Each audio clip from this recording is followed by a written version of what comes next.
ಒಂದು ಪಂಚಾಯಿತಿ, ಹಲವು ಆರೋಪಗಳು.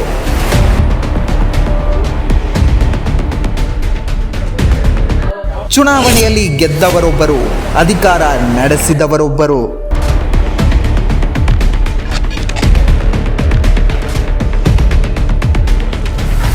ಅಷ್ಟಕ್ಕೂ ಲಿಂಗಾಪುರ ಗ್ರಾಮ ಪಂಚಾಯಿತಿಯಲ್ಲಿ ನಡೆದಿದ್ದಾದ್ರೂ ಏನು?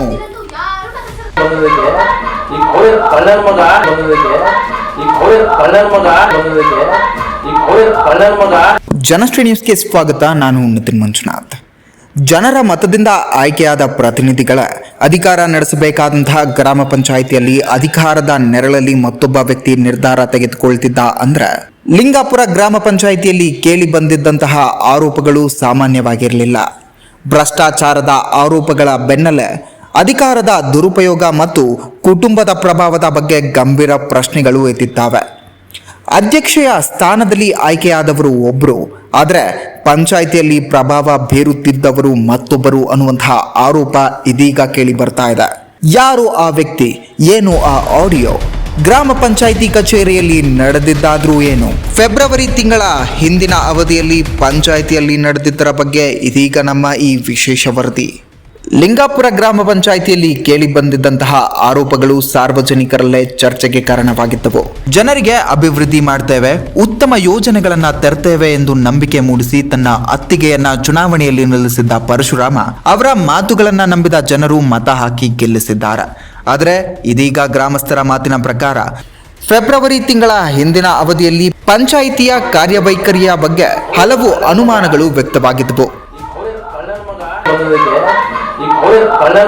ಅಧ್ಯಕ್ಷೆ ಆಯ್ಕೆಯಾಗಿದ್ರು ಪಂಚಾಯಿತಿಯ ನಿಜವಾದ ಪ್ರಭಾವ ಮತ್ತೊಬ್ಬರ ಕೈಯಲ್ಲಿತ್ತೆ ಅನ್ನುವಂತಹ ಪ್ರಶ್ನೆಗಳು ಕೇಳಿ ಬಂದಿದ್ವು.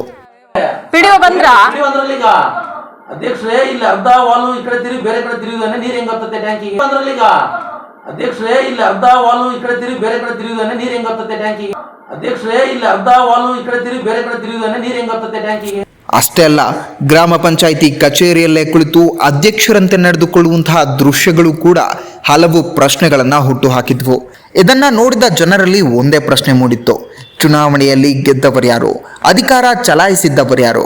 ರಾಜಕೀಯದಲ್ಲಿ ಕುಟುಂಬದ ಪ್ರಭಾವ ಹೊಸದಲ್ಲ, ಆದ್ರೆ ಜನರಿಂದ ಆಯ್ಕೆಯಾದ ಸ್ಥಾನವನ್ನ ಮತ್ತೊಬ್ಬರು ಅನಧಿಕೃತವಾಗಿ ಬಳಸುತ್ತಿದ್ರ ಅನ್ನುವಂತಹ ಪ್ರಶ್ನೆಗಳು ಈಗ ಗಂಭೀರ ಚರ್ಚೆಗೆ ಕಾರಣವಾಗಿದೆ. ಅಧ್ಯಕ್ಷರೇ ಇಲ್ಲಿ ಅರ್ಧ ವಾಲು ಈ ಕಡೆ ತಿರುಗಿ ಬೇರೆ ಕಡೆ ತಿರುಗಿದಾನೆ, ನೀರ್ ಹೆಂಗ್ ಬರ್ತದೆ ಟ್ಯಾಂಕಿಗೆ? ಇವನೇ ಕಳ್ಳ. ಅವ್ರು ಯಾವ ನಾವ್ ಏನ್ ಎಲ್ಲ ಕರೆಕ್ಟ್ ಹೋಗ್ತೈತಿ, ಇವನು ಕಳ್ಳ. ನೀರ್ ಗಂಟೆ ಮಾಡ್ತಾರೆ.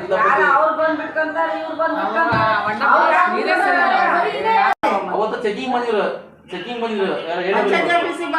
ಬರೀ ಅರ್ಧ ಗಂಟೆ ಮುಕ್ಕಾಲು ಗಂಟೆ. ಆದ್ರೆ ಈ ಆರೋಪಗಳನ್ನ ಹೊರುತ್ತಿರುವ ಪರಶುರಾಮ ಮಾತ್ರ ನನಗೂ ಗ್ರಾಮ ಪಂಚಾಯಿತಿಗೂ ಯಾವುದೇ ಸಂಬಂಧ ಇಲ್ಲ, ನಾನು ಸಾಮಾನ್ಯ ಪ್ರಜೆ, ನನ್ನ ಅತ್ತಿಗೆಯನ್ನ ಬೈಕ್ನಲ್ಲಿ ಡ್ರಾಪ್ ಮಾಡ್ತೀನಿ ಅಷ್ಟೇ ಅಂತ ಹೇಳ್ತಿರುವಂತಹ ಆಡಿಯೋ ಹೊರಬಿದ್ದಿದೆ. ಸರ್ ನಮಸ್ತೆ. ಸರ್ ನಮಸ್ತೆ. ಹೇಳಿ. ಸರ್ ನಮ್ದು ಪರಶುರಾಮ್ ಅಂತೇಳಿ. ಓಕೆ. ನಾವು ಲಿಂಗಾಪುರ ಸರ್. ಇಲ್ಲ, ನೀವು ಏನಾಗಿದ್ರಿ ಮುಂದೆ ನೀವು ಪಂಚಾಯತಲ್ಲಿ? ಸರ್ ಮುಂದೆ ಏನಿಲ್ಲ ಸರ್, ಮಾಮೂಲಿ ಗ್ರಾಮಸ್ಥರ ಪ್ರಜೆ ಸರ್ ನಾವು. ಏನು ಮಾಮೂಲಿ ಗ್ರಾಮಸ್ಥರು ನಾವು. ನಮ್ಮ ಅಣ್ಣನ ಹೆಂಡತಿದಾರಲ್ಲ, ಅವ್ರ ಅಧ್ಯಕ್ಷ ಆಗಿದ್ದಾರೆ. ಒಂದೆಡೆ ನನಗೂ ಪಂಚಾಯಿತಿಗೂ ಸಂಬಂಧ ಇಲ್ಲ ಎನ್ನುವ ಹೇಳಿಕೆ, ಮತ್ತೊಂದೆಡೆ ಪಂಚಾಯಿತಿ ಕಚೇರಿಯಲ್ಲೇ ಕುಳಿತು ಮಾತುಕತೆ ನಡೆಸುತ್ತಿರುವಂತಹ ದೃಶ್ಯಗಳು. ಇದರಿಂದ ಅನುಮಾನ ಮತ್ತಷ್ಟು ಗಾಢವಾಗ್ತಾ ಇದೆ. ಈ ಬಗ್ಗೆ ನಮ್ಮ ವರದಿಗಾರರು ಎರಡೆರಡು ಬಾರಿ ಪರಿಶೀಲನೆ ನಡೆಸಿದ ಬಳಿಕ ಕಚೇರಿಯಲ್ಲಿ ಕುಳಿತಿದ್ದ ವ್ಯಕ್ತಿ ಪರಶುರಾಮನ ಎನ್ನುವ ಮಾಹಿತಿ ಲಭ್ಯವಾಗಿದೆ.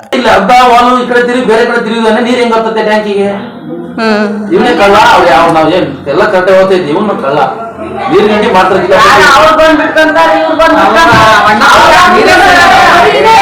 ಅವತ್ತು ಚೆಕಿಂಗ್ ಬಂದಿದ್ರು ಬರೀ ಅರ್ಧ ಗಂಟೆ ಮುಕ್ಕಾಲು ಗಂಟೆ ಟ್ಯಾಂಕ್ ತುಂಬಿ ಸುಮ್ಸಿದ್ದಾರೆ.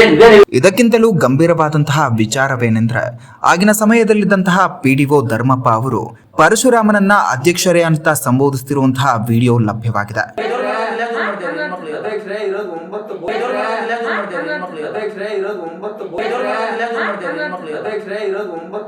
ಜನರಿಂದ ಆಯ್ಕೆಯಾದ ಪ್ರತಿನಿಧಿಯ ಅಧಿಕಾರವನ್ನ ಮತ್ತೊಬ್ಬ ವ್ಯಕ್ತಿ ಬಳಸುತ್ತಿದ್ರೆ ಅದು ಕೇವಲ ನೈತಿಕ ಪ್ರಶ್ನೆ ಅಲ್ಲ, ಅದು ಪ್ರಜಾಪ್ರಭುತ್ವದ ಮೇಲಿನ ನೇರ ಅನುಮಾನ ಮತ್ತು ಅವಮಾನ ಎಂಬ ಮಾತುಗಳು ಕೇಳಿ ಬರ್ತಾ ಇವೆ. ಒಬ್ಬ ಸಾಮಾನ್ಯ ವ್ಯಕ್ತಿ ಪಂಚಾಯಿತಿ ಕಚೇರಿಯಲ್ಲಿ ಕುಳಿತು ಅಧಿಕಾರ ನಡೆಸುವ ಪರಿಸ್ಥಿತಿ ಬಂದಿದೆಯೇ? ಹಾಗಾದ್ರೆ ಚುನಾವಣೆಯ ಅಗತ್ಯವಾದ್ರೂ ಏನು? ಜನರ ಮತದ ಮೌಲ್ಯ ಎಲ್ಲಿಗೆ ಹೋಗಿದೆ ಎಂಬ ಪ್ರಶ್ನೆಗಳು ಈಗ ಲಿಂಗಾಪುರದಲ್ಲಿ ಕೇಳಿ ಬರ್ತಾ ಇದೆ. ಈ ಎಲ್ಲಾ ವಿಚಾರಗಳು ತಡವಾಗಿ ಬೆಳಕಿಗೆ ಬಂದಿದೆ. ಇವರ ಅಧಿಕಾರಾವಧಿ ಮುಗಿದಿದೆ. ಆದ್ರೆ ಇವರ ಅಧಿಕಾರದ ಕೊನೆ ಕ್ಷಣದವರೆಗೂ ಇದೇ ರೀತಿಯಾದಂತಹ ಅಧಿಕಾರದ ದುರುಪಯೋಗ ನಡೆದುಕೊಂಡು ಬಂದಿದೆ. ಇದಕ್ಕೆ ಸಂಬಂಧಪಟ್ಟ ಅಧಿಕಾರಿಗಳು ಕಣ್ಣಿಗೆ ಮತ್ತು ಬಾಯಿಗೆ ಬಟ್ಟೆ ಕಟ್ಟಿ ಕುಳಿತಿದ್ರು. ಇನ್ನಾದರೂ ಎಚ್ಚೆತ್ತು ಈ ಪ್ರಕರಣವನ್ನ ಸಂಬಂಧಪಟ್ಟ ಅಧಿಕಾರಿಗಳು ಸಮಗ್ರ ತನಿಖೆ ನಡೆಸಬೇಕು ಎಂಬುದು ಸಾರ್ವಜನಿಕರ ಆಗ್ರಹವಾಗಿದೆ. ಇದೇ ರೀತಿಯ ನಿರಂತರ ಅಪ್ಡೇಟ್ಗಳಿಗಾಗಿ ನೋಡ್ತಾ ಇರಿ ಜನಶ್ರೀ ನ್ಯೂಸ್.